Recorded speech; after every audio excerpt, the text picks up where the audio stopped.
¿Es Frankenstein la mejor película de Guillermo del Toro? Aquí te lo contamos. Hola a todos, estamos una vez más aquí en Prairie One. Ya saben, este canal, este podcast que tenemos de amigo Rodrigo Franco y un servidor René Gamboa, donde hablamos sobre películas, series y demás cuestiones. Como ya escucharon en la intro del capítulo, vamos a hablar de la nueva película de Guillermo del Toro, de Frankenstein, este estreno que ha tenido o que tuvo hace un par de días en Netflix y que también tuvo unas cuantas salas. Entonces vamos a abordar qué tal esta película y si es la mejor película de Guillermo del Toro hasta la fecha. Nada más cuéntanos antes de empezar, Rodrigo, la ficha técnica, sinopsis y demás, de favor. Por supuesto, pues bueno, esta película ya estábamos esperando poder verla. Se estrenó ya, como ya mencionabas, Dani, en algunos cines antes de su estreno en Netflix. Realmente es una producción original de Netflix. Y bueno, decidimos mejor esperar a que pudiera estar en plataformas ya para hablar de ella, para que pues todo el mundo pueda también acceder, bueno, o la mayoría de la gente no pueda acceder a esta plataforma a verla y pues que nos cuenten qué les ha parecido, ¿no? Bueno, ya dijimos, esta película está dirigida, escrita y producida por Guillermo del Toro. Está basado, obviamente, en el clásico de la literatura de Mary Shelley, de 1818, ajá. Entonces, y bueno, además Frankenstein, pues es un personaje que, bueno, una historia que ha tenido ya diferentes adaptaciones, tanto en la literatura como en otras formas, como en el cine. Hemos visto por ahí al monstruo, ¿no? De Frankenstein, conocido como Frankenstein, incluso fuera de lo que sería su historia original. Por ahí tenemos un Frankenstein con los locos Adams, por decir algo, ¿no? Y con estas épocas halloweenescas y demás, pues aparece también como una criatura popular, ¿no? Entonces, abordar esta historia para Guillermo del Toro creo que era una especie de reto y una necesidad que él tenía de tiempo atrás, ¿no? Llevaba muchos años queriéndola hacer, y bueno, por fin se le hizo, por fin está aquí esta película, y bueno, está protagonizada por Oscar Isaac. Tenemos también por ahí aún se me fue el nombre del actor, aquí lo tengo, Jacob Elordi, que es como el monstruo, la criatura, y bueno, ¿qué podemos decir de esta película? Ya sabemos, está basada en este libro. Brevemente, para quien no sepa de qué va Frankenstein, Víctor Frankenstein es el nombre de un médico, un doctor científico que está obsesionado con detener la muerte o regresar a las personas de la muerte, y entonces crea una criatura hecha con cadáveres humanos, a la cual regresa a la muerte y es como su monstruo, su creación. Entonces vemos un poco por ahí esta historia. Y pues bueno, creo que ya lo mencionaba hace ratito, era todo un reto para Guillermo del Toro llegar a esta historia. Y pues bueno, hay que platicar. ¿Qué te pareció esta película que ya decíamos? Ya estábamos esperando, teníamos ganas de platicar de ella. Y pues también esperábamos diferentes cosas, ¿no? De acuerdo. Sí, efectivamente. Es una película. De entrada me gustaría mencionar que este tiempo que lleva Guillermo del Toro intentando hacer esta película se nota. Creo que sí es como un poco una carta de amor hacia su cine. Y teniendo esta idea que mencionabas, que es la película que de su vida, o que por la cual él casi se quiso hacer pues cineasta, ¿no? Quería adaptar Su obsesión a los monstruos, ¿no? Se obsesiona a los monstruos y todo eso. Y va mucho con muchas cuestiones. De entrada, creo que estamos en esta parte romántica, por así mencionar, de Guillermo del Toro. Creo que ha cambiado un poquito su cine, que ya no está tan en la parte oscura, sino también está como en la parte más luminosa de cierta forma, porque creo que es como el rayo de luz en la oscuridad de sus historias, ¿no? O sea, al cual siempre busca como esa parte, pero aquí concretamente creo que es un poco más evidente.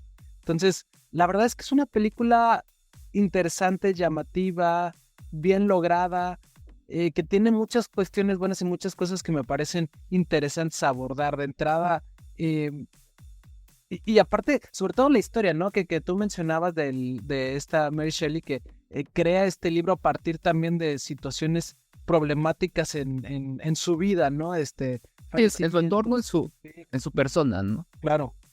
Sí, o sea, la historia, la historia original obviamente tiene ahí una época en particular. Estamos hablando de 1800, ¿no? Una época muy diferente a donde estamos ahorita, como tomando referencia a verla. está también como esta idea de estas especies de tragedias que ha tenido en su familia, o sea, tal cual sucede en Frankenstein, la madre de Mary muere al dar a luz, entonces creo que Sucede con Víctor, de hecho. sí, entonces yo creo que no vamos a decir que refleja tal cual su vida, pero sí permea un poco en la forma en la que se va dando la historia para ella, ¿no? Saliendo un poquito del tema de la película, lo cual me resulta interesante, es sumamente llamativo que desde 1800 hasta la fecha estamos buscando alargar la vida, retroceder la muerte, vencer a la muerte, ¿no? Tenemos fácil 200 años, ¿no? Este tema. Y no hay forma, ¿no? O sea, literal no hay forma de vencer a la muerte, entonces, y esa es una de las temáticas principales, ¿no? La motivación de Víctor, tanto en el libro como en la película, es pues que quedó sumamente afectado por la muerte de su madre al dar a luz a su hermano, y la relación paterna nunca fue realmente buena, fue una relación abusiva, como si él fuera únicamente una herramienta, o sea, le interesaba a su padre tener más, poner en alto el nombre más que realmente una relación padre-hijo, ¿no? Y esto precisamente se vincula, y creo que es una de las partes más llamativas de la película de Guillermo del Toro, de podemos notar que el carácter de Víctor está forjado por la relación que tuvo con su padre, y cómo ésta, al no poder vencer esos traumas, cambiarlos y hacerlo algo positivo, termina siendo precisamente algo igual o peor para Víctor, que es esta criatura que él trae, que en vez de abrazarlo en esta forma y demostrarle el mundo, más bien pues lo ves simplemente como... Lo repele, lo repele como sufrió, ¿no? Y también lo mismo, él menciona lo mismo, quiere dar también a conocer su nombre, como se lo había dicho su padre a él, ¿no? No, y en algún punto, o sea, cuando él consigue culminar su obra, ¿no? O sea, regresar o darle vida, se olvidó como también de todo lo que esto implicaba, ¿no? O sea, el posteriori, ¿no? O sea, está como, ya lo conseguí, ok, ya, aquí está, entrego lo que hice, pero ya no supo qué hacer con él, ¿no? Entonces ahí es donde también entra ya la parte, bueno, de la otra parte, ¿no? El monstruo, la figura esta que, en este caso, creo que Guillermo del Toro lo que hace, como sucede en todas sus películas, nos muestra a un monstruo tierno, a una cosa que debería causar repulsión, cierto miedo incluso, pero Guillermo del Toro te presenta a sus monstruos de manera tan tierna, de manera tan luminosa, de alguna forma, que los terminas adoptando, los terminas queriendo, ¿no? O sea, en algún punto este monstruo a mí me recordó a lo que vimos en el laberinto del fauno, por ejemplo, ¿no? Que lleva toda la estética de Guillermo del Toro en algunos momentos, ¿no? Hay por ahí, hay una escena que me gusta mucho cómo se ve visualmente, donde tiene a un cadáver, como es como agachado, bueno, que se le ve como la espalda, la espina dorsal, y esa escena es totalmente el cine de Guillermo del Toro, ¿no? En algunas escenas, ¿no? Tanto estéticamente como la fotografía, los colores y lo que sucede ahí con el personaje, ¿no? Bueno, con los personajes que estamos viendo en pantalla. Entonces creo que eso es algo que pues este director ha sabido hacer muy bien, sí le ha impreso hasta todas sus películas un sello muy particular, y obviamente el abordar una historia precisamente de un monstruo aquí no lo iba a soltar, ¿no? De acuerdo, ahorita que mencionas eso, creo que sí, gran parte o todo el cine de Guillermo del Toro se basa en identificar quién es el monstruo en sus historias. El monstruo generalmente no es el monstruo, sino es la sociedad, ¿no? Y creo que Frankenstein es un gran ejemplo de cómo la sociedad, el odio, el rencor, es lo que forman a un monstruo, aunque aparentemente tenga otra complexión más humana o más tierna, lo que lo forman realmente son sus acciones más que su apariencia, ¿no? Y de hecho, este es un debate interesante, porque yo, buscando un poco, leyendo, encontraba que algunas de las dudas o de las impresiones que tuvo esta película mencionaban que no les causaba el impacto Frankenstein, porque precisamente no es, en esta película no lo muestran de una forma espantosa, ¿no? Sino más bien lo muestran un tanto más majestuoso, grande, pero sí tiene una cara muy, muy humana y que transmite mucho, que pues obviamente es parte de lo que Jacob Elordi hace con este papel, que creo que lo maneja bien, y creo que el punto medio entre las dos personalidades, que fue mucho lo que a mí me gustó, fue la actuación de Mia Goth. No sé si a ti te gustó de cómo muestra pues este amor, ¿no? Este querer mostrarle a esta criatura el mundo, a pesar de que sí tiene pues cierto apego con Víctor, ¿no? Justamente creo que, y qué bueno que lo mencionas, ahí es donde tengo como un pero con la película. O sea, no es que no me haya gustado lo que ella hace, sin embargo creo que su personaje se queda un poquito corto. O sea, siento yo que la intención... Pantalla, ¿no? Ajá, su intención era como darle justamente este acercamiento o esta... iba a ser la persona que iba a enfocarse en darles amor, sentimientos al monstruo. La parte bonita del mundo, ¿no? Que Víctor le ha mostrado como la parte, pues, ruda, digamos. Sí, o sea, o no le ha mostrado nada. No le ha mostrado nada, exactamente, también, sí. Y ella era como esa ventana, pero creo que ahí sí Guillermo del Toro no supo qué hacer mucho con Mia Goth, con el personaje de Mia Goth. Y ahí como que me quedó un poquito, no quiero decir que de más, o sea, que si no hubiera estado... si no hubiera estado, quizá perdemos la parte de decir el monstruo no va a analizar o reflexionar sobre sí mismo. Pero creo que ese justamente era una posibilidad interesante para poder explorar un poquito más al monstruo, que lo que tú mencionabas hace rato, que se queda quizá un poquito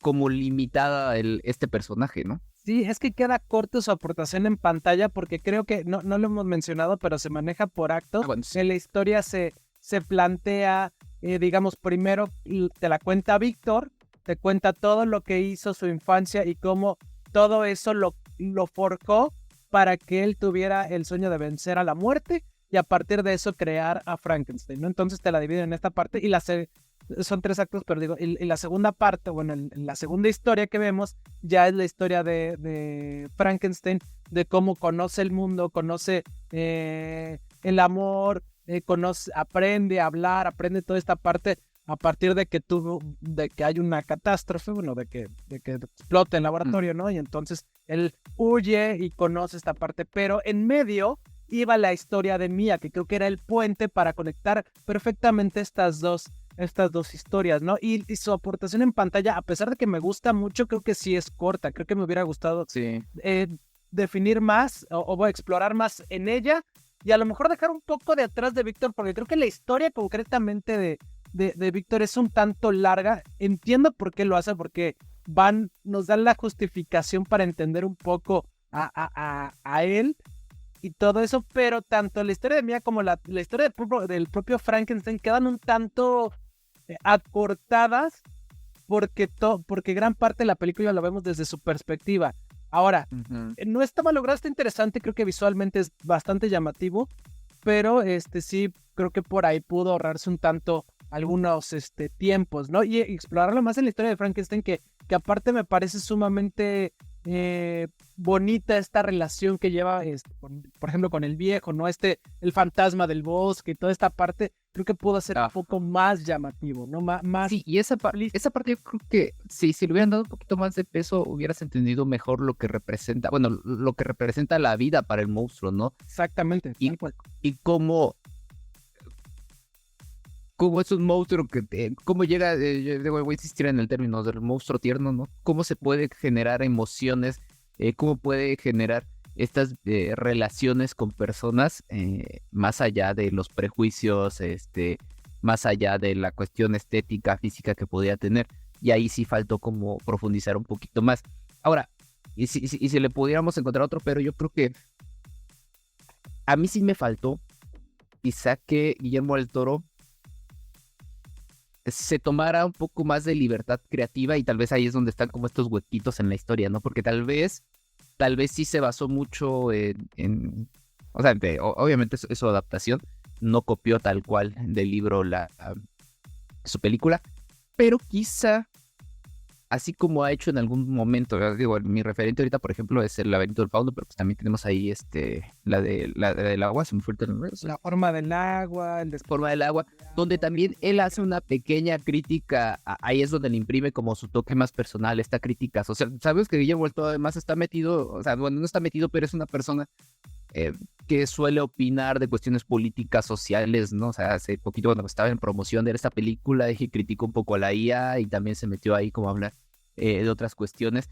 Y tal vez aquí en su película, o sea, yo de alguna forma tal vez esperaba este toquecito y creo que no lo hace, o sea, como que se va más hacia la parte analítica de las emociones, de las relaciones padre-hijo, o sea, que no está mal, pero quizá ahí es donde me falta un poquito como este otro distintivo que suele tener Guillermo del Toro en sus películas, que bueno, también en algún punto se le ha criticado, ¿no? Que hace críticas que a las cuestiones del fascismo, que sí hace crítica social, política y demás, pero bueno, o sea, finalmente también ya nos acostumbró a tener como otras cosillas más y aquí tal vez se pierde un poco eso. Ahora sí, hablan un poco por la época en la que se da, hablan un poco de una guerra, pero está como muy, muy ligeramente tocado el tema. ¿Y qué más? No sé qué más se nos está pasando, Dani. Pues en general creo que es una película redonda. Ahorita que me decías de la crítica de la IA me surgió una idea, ¿no? De también de cómo precisamente ahí vemos un repudio por este avance tecnológico que tiene o que intenta Víctor, ¿no? Y cómo a lo mejor ahorita él se queja un poco de la IA y cómo pudiéramos pues, mencionar, ¿no? Esta parte de que ya actualmente gran parte de las películas, gran parte de todas las, pues ya casi de todas las industrias tienen que ver con la inteligencia artificial y cómo él prefiere todavía retomar esta parte más tradicional en el cine, hacerla, y creo que eso ayuda y se nota que es mucho más estética en algunas cuestiones. De hecho, mi única queja en esta parte, concretamente, si lo abordamos nada más de su película, es que creo que sí tuvo que haber sido un estreno en salas, que aprovechara todo lo que está haciendo pero bueno, firmó un contrato con Netflix, financiaron esta película que seguramente no fue nada económica hacer, ¿no? Sí, así porque, bueno, por ejemplo, tiene, y fíjate que ahorita que lo mencionas, tiene algunas cuestiones visuales que me gustaron mucho, pero hay otras partes donde también creo que los efectos visuales se ven medios chafones. No, ajá, como sí. Sí, yo también. Sí, como en algunas series originales de Netflix, ¿no? Como que fueron los mismos que hicieron la serie, se metieron a hacer. Ahí sí como que se chafé un poquito la onda. Pero regresando a lo que dices, ¿no? Esta crítica, yo creo que si tuviéramos que traer parte de las temáticas que aborda Frankenstein a la actualidad, pues sí estamos también en un momento en donde, además del uso de la IA, pues está hablando de la bioética, ¿no? De cómo se sigue jugando a ser dioses desde hace siglos, ¿no? Y estamos como teniendo avances tecnológicos en donde se quiere crear vida, se quiere modificar vida, se quiere regresar de la muerte. Y creo que es como otra forma de ver cómo el ser humano no ha cambiado en estos años por esta obsesión, ¿no? De vencer a la muerte, de no querer afrontar algo natural. Sí, exacto, ¿no? O sea, justamente, por ejemplo, ahorita estoy recordando que esta semana que estamos grabando salió la noticia de que Tom Brady, el famoso quarterback, le tomaron una foto con su perro y resulta que su perro es un clon de un perro que se le murió hace algunos años, ¿no? Entonces, todo el mundo se sacó de pedo así de, ¿qué onda, güey? O sea, ¿en qué momento? Porque pues nadie se lo imaginó, o sea, ni siquiera fue, voy a intentar, no, ya mi perro ya está clonado, ¿no? Entonces dices, güey, o sea, ¿en qué momento estamos que ya se está naturalizando tanto esto? Y no sabemos hacia dónde nos va a llevar lo tecnológico. También no sabemos si nos va a tocar ver este tipo o que ya exista un Frankenstein real más adelante, ¿no? Pero pues esta película creo que llega en un punto interesante y creo que Guillermo del Toro pues lo hace bastante bien porque calidad a este director no le falta, ¿no? Sí, claro. Bueno, ya nada más para terminar y antes de pasar a lo bueno y lo malo, ¿te parece si contestamos esta pregunta que nos hicimos al principio? Para ti, Rodrigo, ¿Frankenstein es la mejor película de Guillermo del Toro? Pues fíjate, Dani, que para mí no es la mejor película de Guillermo del Toro. Yo creo que tiene otras obras mucho más completas. O sea, La forma del agua es un película, no. Mismo Laberinto del Fauno creo que me gusta muchísimo más. Estéticamente, Frankenstein es muy linda. La historia está bien trabajada, pero sí me queda de ver un poco en el guión, tal vez en algunos momentos, que bueno, ya platicamos más o menos qué fue lo que nos faltó. Entonces, pues no, creo que a mi gusto personal sí me quedó de ver un poquito Guillermo del Toro. ¿Para ti? Para mí, Frankenstein no es la mejor película de Guillermo del Toro, sin duda, pero sí entra en su top 5. Yo creo que por ahí podría estar sin mayor inconveniente. Tú lo mencionas, yo mencionaría un par a lo mejor arriba de ella, que creo que la mejor sin duda alguna para mí y para muchos es El laberinto del fauno, y después por ahí La forma del agua, y tiene después otras grandes películas, pero yo creo que sí, sin problema entra en su top 5 Frankenstein de 2025, porque es una gran película y sí, la verdad es que creo que en este canal los invitamos a todos que la vean en Netflix si tienen la oportunidad. Visualmente sería la más bonita. Yo creo que sería de las más... Ahí tal vez sí, ¿no? Ahí tal vez sí. Digo, ay, no sé. Sí, yo creo que está muy a la par, en ese aspecto está muy a la par con El laberinto del fauno. Sí, ¿no? Pero visualmente está increíble, o sea, tiene 2, 3 encuadres. Emotivamente también es mejor. Con la geometría. Sí, o sea, una parte de los ataúdes está impresionante. Pero bueno, ahora ya de una vez dicho esto, ¿te parece si pasamos más bien a lo bueno y lo malo? Pues sí, vamos cerrando. A ver, si quieres, comienza tú. Yo comienzo. Ya. Para mí, lo bueno, y sí siento que es una película que vale la pena ver, es una carta de amor de Guillermo del Toro hacia esta película, hacia este libro que le ayudó tanto en su vida y que lo ha mencionado. Entonces, creo que se nota todo eso y se engloba muy bien. Entonces, realmente es una película redonda que vale la pena ver para mí. ¿Para ti? Lo bueno, Guillermo del Toro creo que nunca nos defrauda como tal. Puede quedar a deber un poquito, pero siempre nos va a entregar cosas muy bien hechas, muy bien trabajadas, y se le agradece que mantenga esa línea de calidad, de no hacer películas solo por hacer. Creo que, bueno, ya para no repetir tanto, la cuestión visual ya la dijimos, me gustó muchísimo. Y bueno, creo que es una posibilidad también de ver, creo que esta evolución de Guillermo del Toro, tanto de su cine, de la identidad que él tiene como cineasta, ha estado evolucionando de esta parte oscura que no la suelta, pero ya no hacia el horror, sino hacia lo lindo que puede tener lo oscuro, ¿no? De acuerdo. Y mira, para mí lo malo radica a lo mejor en el tiempo o en la agilidad de la película. Creo que me faltó más explorar tal cual a Frankenstein. Entonces yo creo que por ahí flaqueé un poquito, pero o sea, tampoco es que sea algo realmente muy malo, ¿no? Sino es ahí un detallito. Sí, coincido contigo en eso también. Creo que a mí sí me faltó lo que decían, ¿no? Que jugara un poquito más con otros, profundizara tal vez, ¿no? Detallara un poquito más algunas temáticas que están ahí, pero que si les hubiera dado un poquito más de profundidad a estos temas, quizá hubieras tenido más carga emotiva y más carnita la película, ¿no? Creo que sí nos faltó ahí un poquito con algunos personajes, pero bueno, ya es cuestión de gustos más, creo yo. Ya nada más para terminar, mira, por aquí vamos a pasar a las calificaciones. Aquí tengo la de IMDb, que le da un 7.7 a esta película sobre Disney. Entonces está bastante bien calificada, porque normalmente IMDb es un poquito más drástico, ¿no? Fíjate que pensé que iba a tener más en IMDb, porque en el caso de Rotten Tomatoes está un 85% en el tomatómetro y la audiencia le está encantando, pues un 95%, ¿no? Súper. ¿Tú cuánto le das a Frankenstein? Yo cuánto le doy. Yo fíjate que la disfruté bastante. Me voy a ir con un 8.8, me gustó. Creo que sí es de las mejores cosas que hemos visto en este año. Entonces un 8.8 me agrada. ¿Tú cuánto le vas a poner? Yo le voy a dar un poquito menos, un 8.5. Pero pues creo que es una película bien en general. Te digo, a mí me quedó de ver ahí, que tal vez por eso no le subo más, pero bueno, sí tienen que ver. La verdad es que vale la pena que la vean. Ya está en Netflix, pueden acceder ahí. No, aparte, pues 2 horitas más o menos aproximadamente. No es muchísimo el tiempo. Le pueden dedicar fin de semana, una tardecita para ver otra gran película de Guillermo del Toro. Sí, es el plan para este fin de semana, ver Guillermo del Toro y a lo mejor hasta llorar un ratito. Pero bueno, ya nada más para terminar, cuéntanos, Rodrigo, dónde nos pueden escuchar, escribir, leer y demás cuestiones de favor. Claro, recuerden que estamos en redes sociales, Facebook, Instagram, TikTok y en X, Rewind Podcast. Por ahí los invitamos a seguirnos. También a que nos sigan en plataformas, YouTube, Spotify, Amazon Music, Apple Podcast. Por ahí los esperamos para que nos digan qué les pareció Frankenstein, si ya la vieron, si les gustó, si no les gustó. Y pues nada, agradecerles que nos acompañaron en otro episodio. Vemos por aquí en la siguiente recomendación. Bye, bye. Gracias a todos, gracias Rodrigo, bye bye.